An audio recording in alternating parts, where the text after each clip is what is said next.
tarde, pessoal. Vamos hoje fazer a correção, né, da sexta lista de física, né? Agora aplicada aí do dia 28 ao dia 1º de maio. Então, a primeira questão, né, a primeira aula, tratava-se de dilatação térmica volumétrica, né? E vamos lá, primeira questão, então, olha. Em uma noite fria, 10 graus Celsius, Maria Helena preencheu totalmente com álcool o tanque de seu automóvel, capacidade de 50 litros. E logo em seguida guardou o veículo no estacionamento. Ao acordar na manhã seguinte, o dia estava mais quente, 20 graus Celsius. Ou seja, ela foi dormir e estava a 10 graus Celsius, ao acordar já está a 20 graus Celsius, né? Então houve aí uma variação de 10 graus Celsius na temperatura. Então o exercício pede, calcule o volume de álcool que havia vazado no tanque de combustível, né? Considerando que o coeficiente de dilatação volumétrico do álcool etílico é igual a 1,2 vezes 10 a menos 3 graus Celsius a menos 1, e desprezando que ocorreu a dilatação do tanque, né? Então, é um exercício simples. Ela encheu o tanque, né, com 50 litros, né? Então, ela colocou 50 litros de combustível em seu automóvel. Ao ir dormir, a gente tem temperatura inicial de 10 graus Celsius e ao acordar teve uma temperatura final aí de 20 graus Celsius. Então, considerando que não houve a dilatação do tanque de combustível, nos deu também o coeficiente de dilatação do álcool etílico, né, que era de 1,2 vezes 3 graus Celsius a menos 1. Professor, o que fazer aí? Como ele quer saber apenas o valor de combustível vazado, a gente vai usar a fórmula de variação do volume. A variação do volume é igual ao valor do volume inicial vezes o coeficiente de dilatação volumétrico vezes a variação dessa temperatura. Então, essa variação de volume que a gente vai encontrar é o valor que aumentou lá no seu combustível, né? O valor em litros que aumentou o seu combustível, ou seja, o valor que derramou de combustível no tanque. O volume inicial lá era de 50 litros. O coeficiente de dilatação, 1,2 vezes 10 a menos 3. A variação de temperatura é a diferença entre a temperatura final menos a temperatura inicial.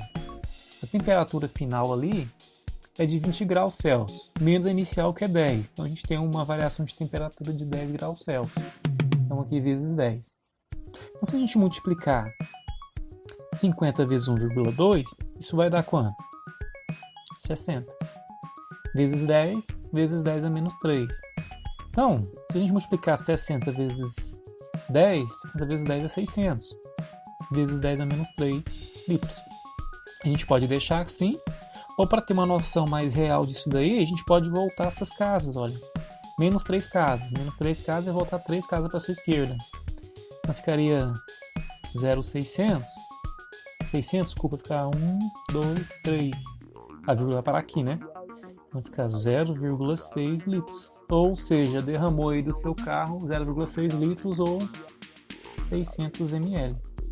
Se considerar que o 10 a menos 3 é um mínimo, você vai ter 600 ml aí. Então, qual o volume de combustível que derramou? Derramou 0,6 litros.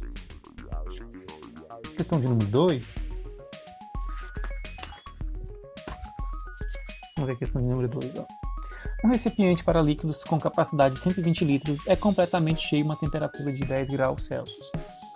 Esse recipiente é levado para um local onde a temperatura é de 30 graus Celsius.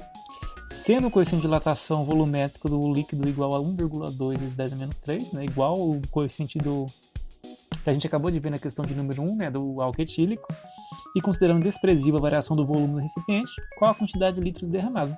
Então a gente vai fazer a mesma coisa que a gente acabou de fazer na questão de número 1, ok? Então, primeiro, ele falou que tem um recipiente com 120. Está completamente cheio, né? Então o volume inicial aí é 120 litros. E ele está a uma temperatura inicial de 10 graus Celsius.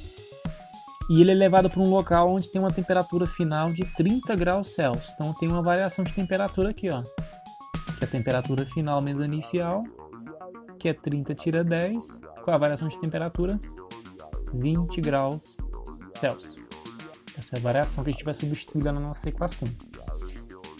Sendo o coeficiente de dilatação volumétrico do líquido igual, então o coeficiente de dilatação gama, né, desse líquido é 1,2 vezes 10 a menos 3 por cada grau Celsius. E considerando desprezível a variação do volume do recipiente, a quantidade de líquido derramado é, então ele quer a variação do volume que ocorre aí nesse líquido, né? Irá ser a quantidade de líquido derramado. Então essa variação de volume vai ser igual ao volume inicial vezes o coeficiente de dilatação volumétrico vezes a variação dessa temperatura. Então o líquido derramado, que é a variação do volume inicial 120, coeficiente de dilatação 1,2 vezes 10 a menos 3 vezes a variação da temperatura 20. Se a gente multiplicar aqui 120 por 20, 12 vezes 2 é 24. Tem um zero no zero. 2.400 vezes 1,2 vezes 10 a menos 3. Quanto que é então? 2.400 vezes 1,2. Aqui deu 2.880, ok? 2.400 vezes 1,2 deu 2.880. Então, a variação do volume, 2.880 vezes 10 a menos 3. Como a gente tem menos 3 casas aqui armazenadas nessa forma de potência, a gente vai voltar 3 casas para a nossa esquerda. Então, a vírgula está aqui, 1, 2, 3. Vai ficar 2,88 vezes só, né? 2,88 litros. Então, esse irá ser a quantidade de volume derramado lá daquele recipiente de 120 litros, ok?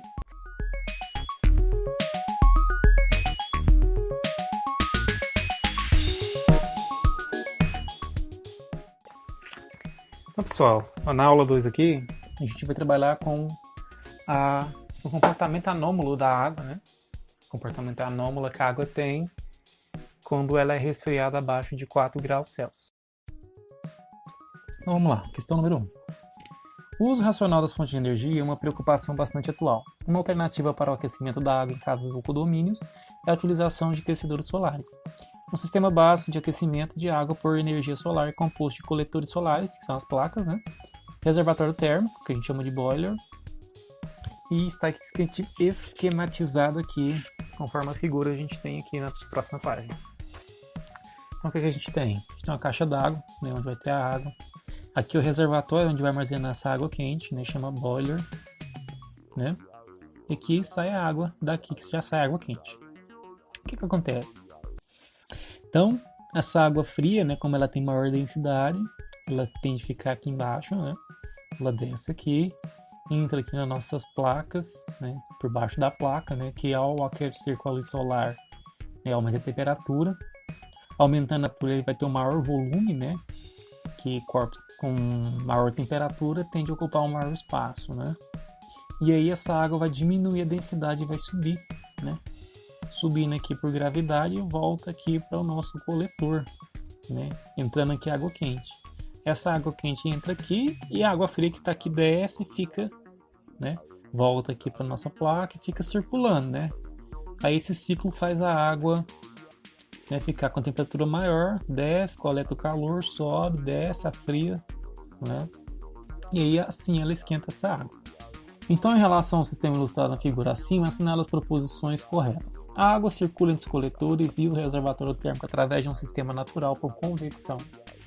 A água dos coletores fica mais quente e, portanto, menos densa que a água no reservatório. Assim, a água fria empurra a água quente, gerando a circulação. Isso está correto, né? A água fria mais densa desce, esquenta, diminui a densidade, porque aumenta o volume, e sobe, né? Fica circulando. Então, um é verdadeiro. 2. Os canos e as placas dentro do coletor devem ser pintadas de preto para maior absorção de calor por uma irradiação térmica. É verdade também, né? A cor preta ela tende a absorver todas as cores, né? Ela absorve a energia da luz. Então, energia térmica. Então, 2 também é verdade. 4. As placas coletoras são envoltas em vidro transparente que funciona como estufa, permitindo a passagem de praticamente toda a radiação solar. Esta radiação que aquece as placas, que por sua vez aquecem o ar no interior da estufa, formando corrente de convecções, sendo que este ar é impedido de se propagar para o ambiente externo. Também é verdade. 8. Em todo o processo de aquecimento desse sistema não há transferência de calor para a condução. Isso é falso, né? Quando os canos esquentam, ele transfere por condução este calor à água. Né? Você tem aqui os canos que estão dentro aí do coletor e ele, ao esquentar, transfere o calor para a água. Então, o número 8 aí é falso. A 16. Como a placa coletora está situada abaixo do reservatório térmico, o sistema acima descrito só funcionará se existir uma bomba hidráulica que faça a água circular entre os dois. Isso é falso, né? A circulação vai se dar pela diferença de temperatura, né? E essa diferença de temperatura sobre a água vai produzir águas de diferentes densidades. A água quente vai circular para cima e a água que está fria vai circular para baixo, né? Então não há necessidade aí de você colocar uma bomba aí não. A 32. A condução de calor só ocorre nas placas, pois são metálicas, mas não na água. Falso. Como é que a água esquenta se ela não tem condução de calor? Então, a condução do calor que vai para a água acontece, né, das placas do cano aí para a água. Por sua vez, a água, né, armazena essa energia em forma de calor que é armazenado lá no reservatório. Então, esse exercício pede só as corretas, né? Então, a 1 é correta, a 2 é correta, a 4 é correta e a uma aqui para a questão número 2 desta aula. Né? Então, na noite de 14 de abril de 1912, um navio afundou no norte do Oceano Atlântico. O nome dessa embarcação era Titanic. Você já deve ter ouvido falar na história do acidente. Lembra por que o grande navio afundou? Vamos recordar. Ele bateu em outro gigante, um gigante gelado, um iceberg. Os icebergs são blocos de gelo que se desprendem de geleiras existentes em áreas polares do planeta. Por isso, eles são comuns nos oceanos glaciais, Ártico ao norte e Antártico no sul. Então aqui, se a gente observar, olha, a gente tem um iceberg, né? A ponta do iceberg que eles falam, né? Você vê só um pedaço, né? Porque no fundo ele é gigantesco, né? Aí a pergunta é a seguinte: mas como pode o bloco de gelo de temperatura menor que a água líquida flutuar? Porque acontece o seguinte, olha, esse aqui é o gráfico, né, da água. Se você pegar a água líquida e for diminuindo a temperatura dele, quando você chegar a 4 graus Celsius, você vai ter o menor volume possível para a água. A partir de 4 graus Celsius para baixo, né, diminuindo de 4 graus Celsius abaixo, ela rompe as ligações de hidrogênio e a água começa a se comportar como um comportamento hexagonal, ocupando um maior volume. Né? Então, ao invés de, quando a gente diminui a temperatura da água, ela diminui o volume, ela aumenta. Por isso que não pode colocar água no congelador em vasilhas metálicas, em vasilhas de vidro, né? Porque ela vai dilatar e vai arrebentar esse vasilhame. Então, na faixa de 0 a 4 graus Celsius, o volume da água H2O diminui porque pontos de hidrogênio são quebrados. Acima de 4 graus Celsius, predomina um aumento das distâncias médias entre as moléculas, ou seja, ocorre aí o que a gente chama de dilatação térmica.